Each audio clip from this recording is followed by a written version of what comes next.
Hey folks, you're looking at what might be the most notorious letter in the Russian language. I know it looks kind of like two letters, but this is actually one letter. It's just written with, two sort of distinct forms like or two separate shapes like that, but this is one letter in Russian.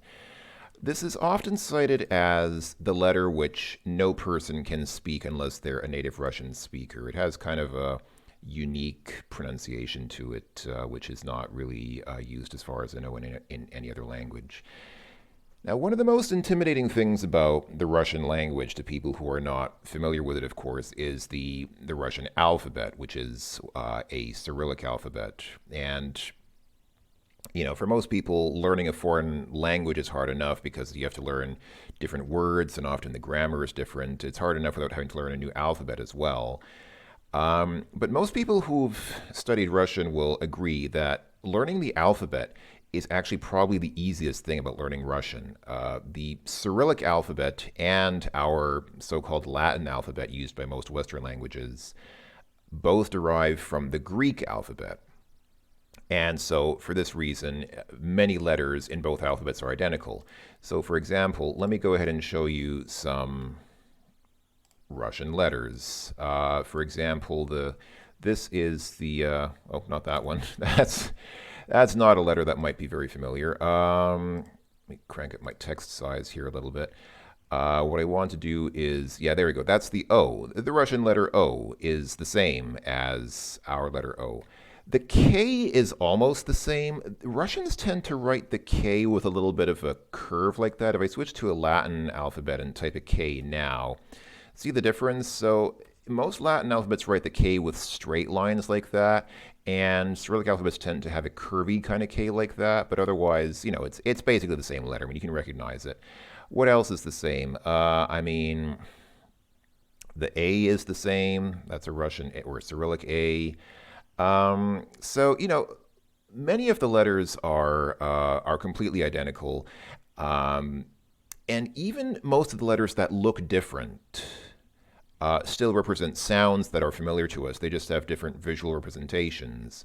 For example, one relevant example is what looks like a B to us is actually a Russian V.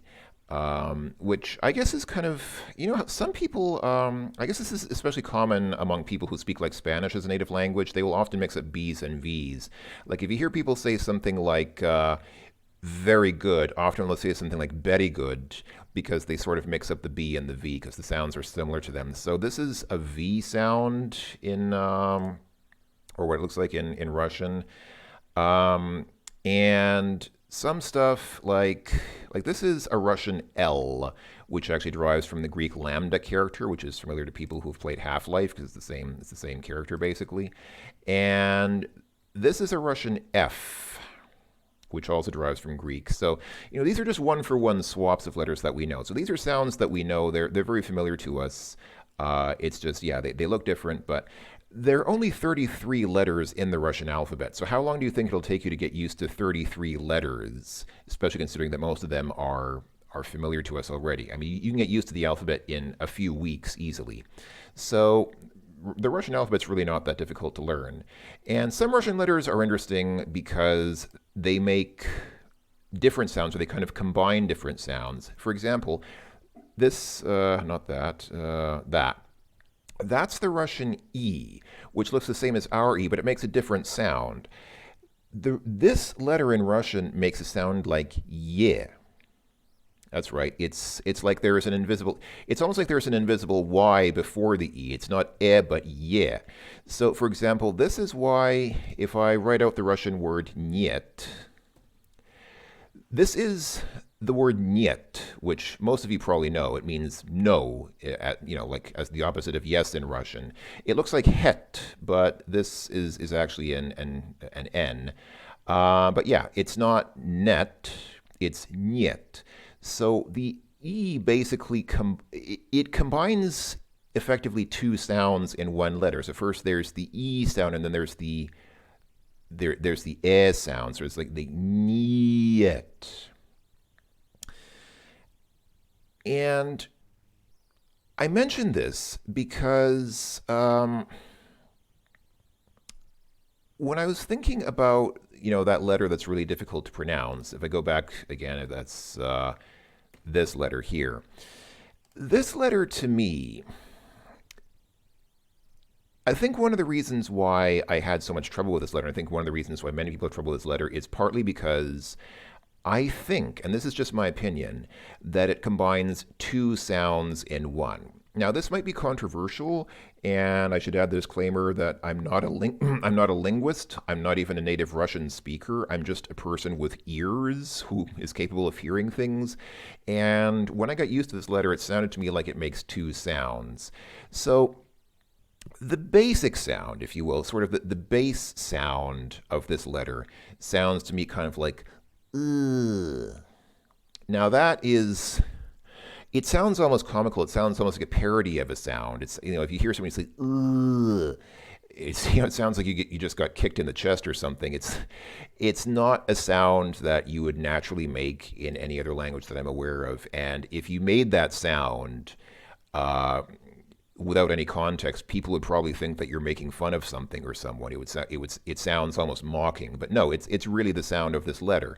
But the way that Russians use this letter, it seems to combine that sound with the E sound. So, for example, if I use let's write a common word, ты, which means you. This is the informal, sort of friendly form of saying you in Russian.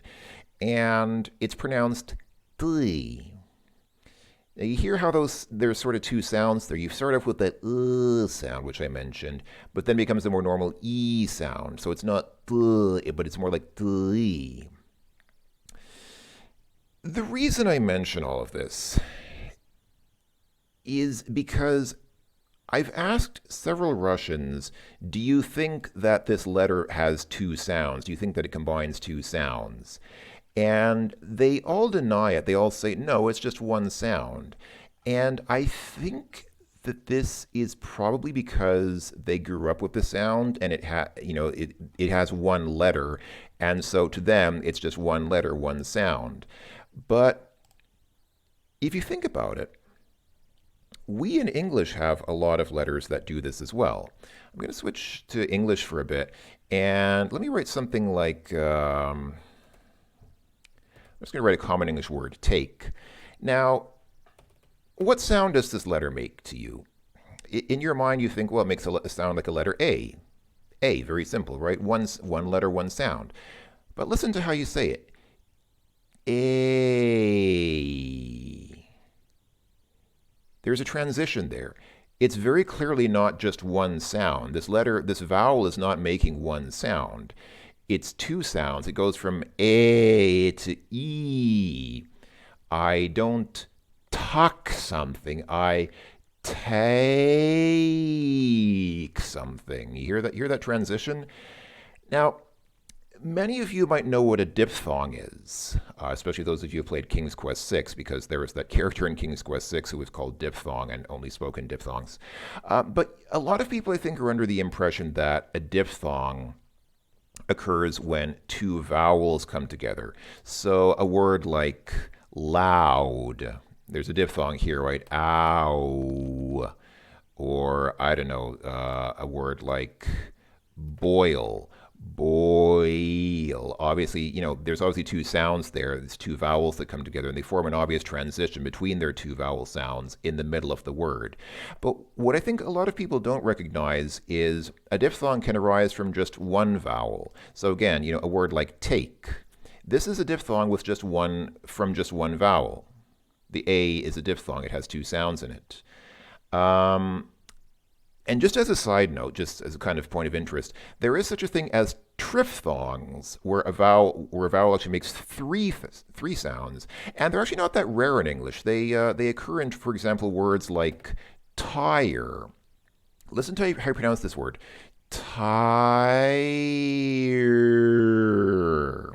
So you start off with an ah, and then it goes to an e, and then it goes to an er. So tire or fire is kind of the same thing, And again, if you're a native English speaker, you probably think of this I as just making one sound, fire. That's it. There are no two or three sounds there, but really, fire. That is a triphthong. There's actually three sounds embedded in this one vowel.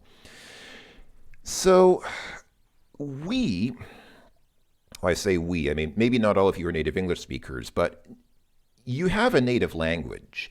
And whatever native language you speak, you're probably fairly used to the phonology of that language. You're used to the sounds that are common in that language. And you probably have letters like this. You probably have vowels like this, which you're accustomed to thinking of as one sound, even if they might have several sounds in them. So I think this is true for Russian speakers as well. Russian speakers have sounds which they are very used to and which they can reproduce very easily and recognize very well, but which we might not recognize, we might think very strange, and we might not recognize because we're not used to them. But Russian speakers, and actually speakers of any language, might not be sensitive to when there are several sounds in one letter, because to them, growing up with their alphabet, that's just one sound. It's one letter, one sound.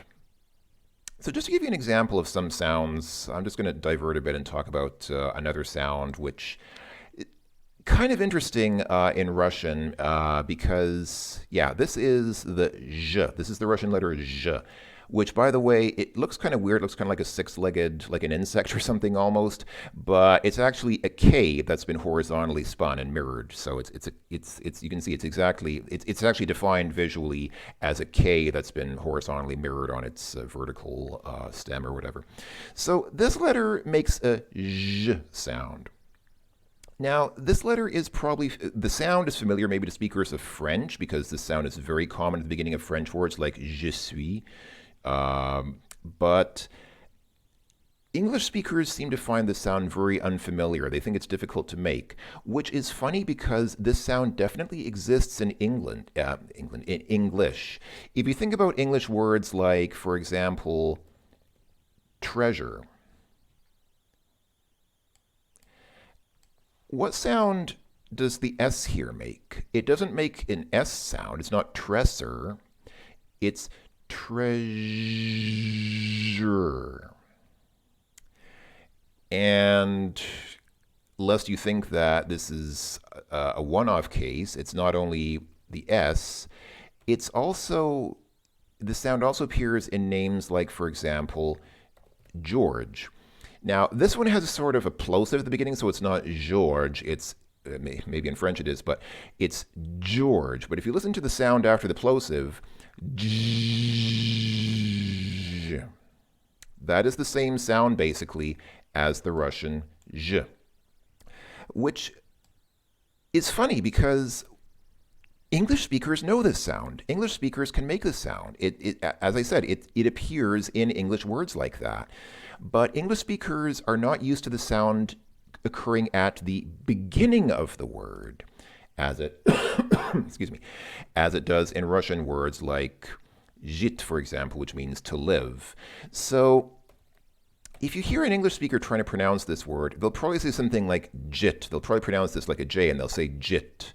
As if they don't know how to say zhit, even though they know how to make the sound. They're just not used to it being at the beginning of a word. And so trying to say zh at the beginning of a word is so foreign to them that they somehow can't reproduce the sound, even though they know how to make the sound.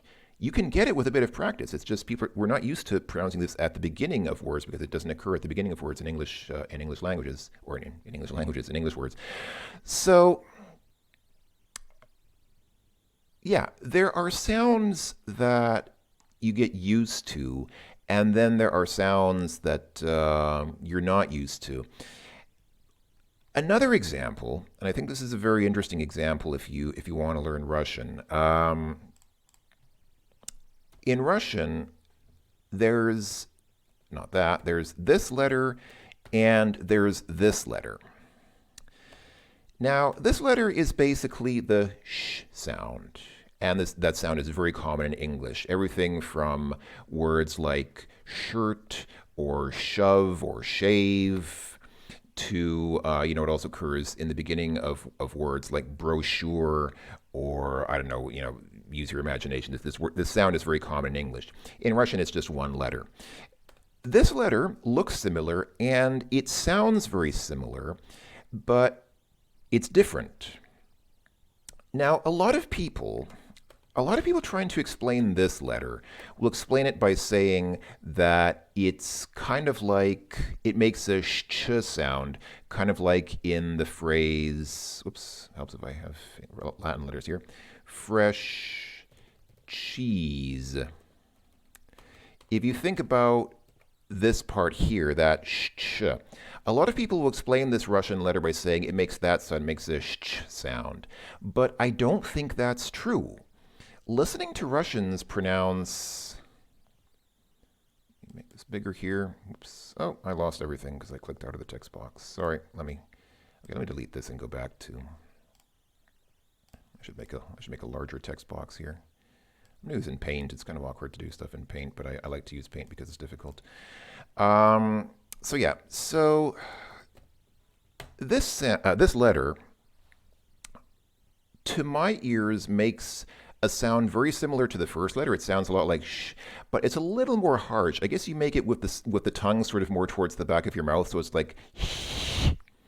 It's kind of like, if you speak German, it's a little bit close to the sound in words like ich or doch.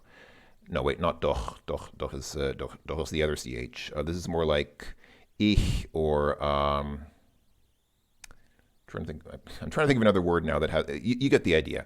So if you can make that sound, if you make it sound like h, then this is kind of halfway between that. It's sort of like halfway between sh and h. So you end up with h.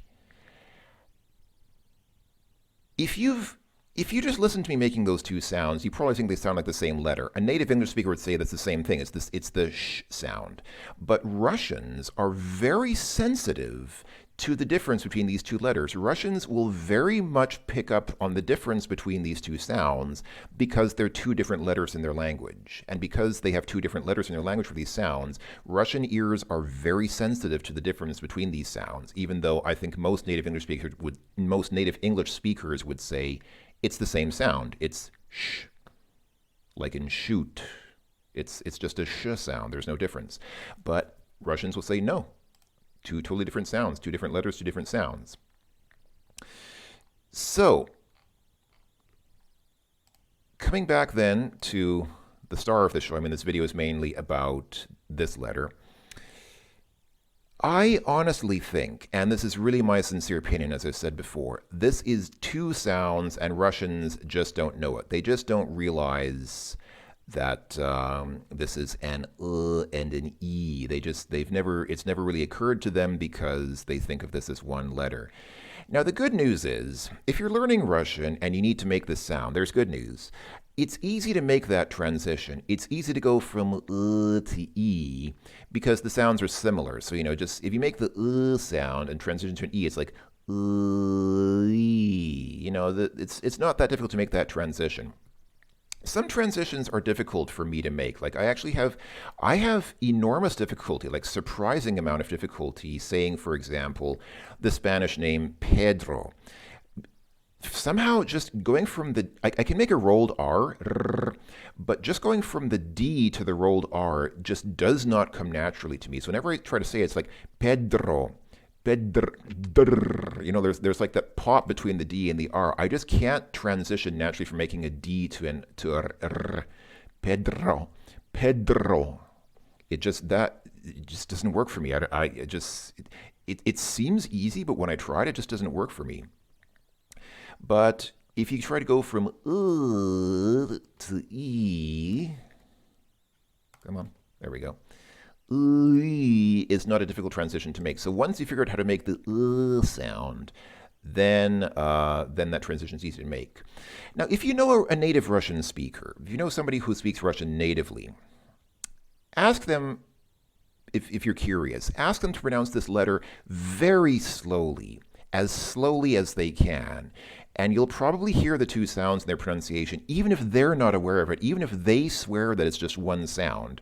Try getting them to say this letter, or say common words with this letter in it, like like I said, tli, or ask them to say.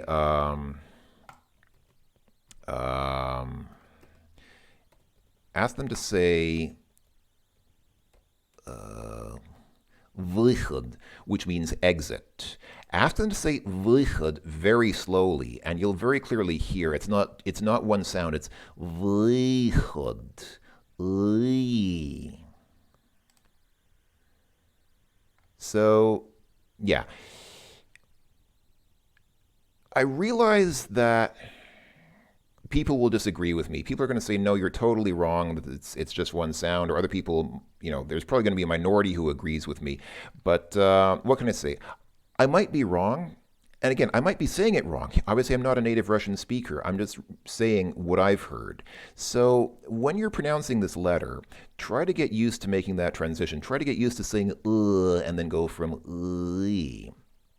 And as a sort of a punchline, if this is difficult for you, one thing which I was once told by a Russian, I was once speaking with a Russian person, and I had mentioned I have trouble making the sound. I can't say this letter, as most people can't, because it's a very difficult letter to pronounce if you're not a Russian. Later on, I was speaking with the same person, and I said some letter in English. I think it was pick. So I said pick, and they said, the way you pronounce the vowel in pick sounds a lot like this letter in Russian, because they were kind of commenting on my difficulty pronouncing this letter, and they said, it sounds just like how you say the I in pick. Now, to my ears, they sound totally different. To me, the Russian I is very different from the I in pick, but Russians don't have this sound. Russians have a letter I, but they only pronounce it like E, as most languages do. Most European languages pronounce this letter like E. English is unique in that it makes an I sound. Most languages don't have this sound, and Russian ears pick this sound up as the closest sound that they can think of. They sort of perceive it as approximating the closest phoneme that they can think of in their language, which to their ears, to their minds, is the I. So if you have trouble pronouncing the Russian I, you can maybe cheat a little bit by making a sound that's more familiar to you, namely the I. That's familiar to you in words like pick or, thing or rip or whatever. All those have kind of the same I sound in them, right? And if you make that sound, Russians will identify this as the sound you want them to hear.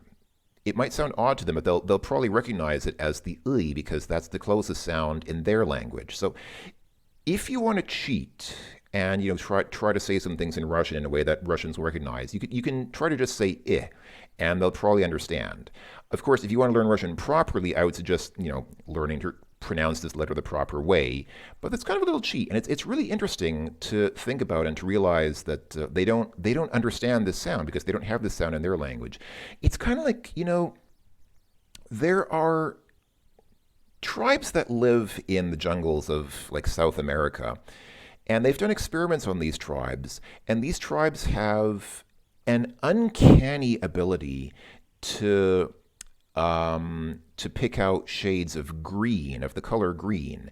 So most people around the world, you could give people like a color palette of different shades of green, and most people would not be able to identify different shades of green. They'd say, these are the same color. Like you'd put two different shades of green next to each other. Most people would say that's the same color.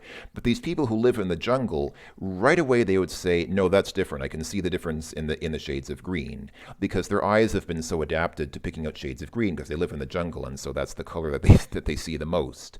So it's kind of like that. Russians and anybody who grows up speaking any language, they become very attuned to the sounds that are in their language, but they don't recognize sounds from foreign languages, and they will tend to approximate, which again is why people who are not used to saying je at the beginning of a word will say something like j, or people who are not used to hearing I will hear li. To me, it sounds totally different, but to them, it sounds close enough that they would interpret it that way. So yeah, that's my take on the pronunciation of this troublesome, pesky Russian letter. It's probably like I said, it's probably the most difficult letter to pronounce in Russian for foreign speakers. This and the other one that's really difficult is the distinction between sh and sh. Yeah, and again, I'm probably not pronouncing that one correctly either because I'm not a native Russian speaker. That's just my take on it. That's just how I hear them.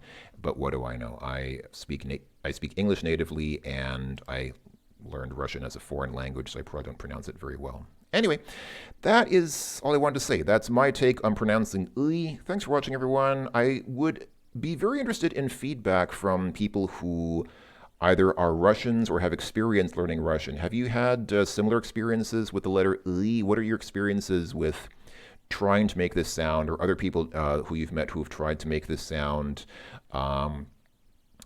What's your perspective? What are your experiences and thoughts on it? I would be curious for some feedback from Russians and Russian learners. Anyway, again, thanks for watching, everyone. I will talk to you all later. Bye-bye for now.